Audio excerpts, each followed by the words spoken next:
Deuil et d'oubli, c'est une pièce qui m'est apparue, j'ai envie de dire, à un moment très particulier de mon histoire et qui était pas un moment des plus heureux. Et j'ai eu envie justement de faire ce travail pour faire que ce moment, l'absence, la disparition auquel je faisais face, moi et mes proches, soit un moment dont l'énergie se transforme en quelque chose de positif. Et finalement, j'avais envie de nommer le deuil, quelque part, avec le jeu de mots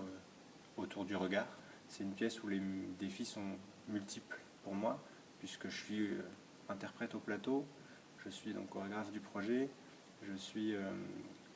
à la collaboration, à la scénographie, je travaille avec le musicien, le compositeur.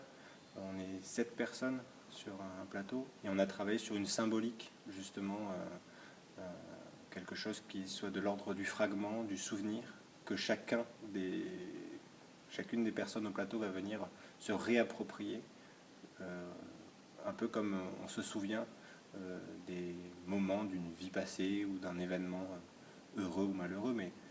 on vient se réapproprier pour justement, il vient se transformer en grand plancher, puisqu'à la base il y aura une structure qui signifiera un peu l'effondrement, la ruine, ce qu'il reste. Une fois qu'au fur et à mesure du spectacle, on va venir, comme on le voit, les poser côte à côte et créer un plancher, un nouveau plancher sur lequel prendre un peu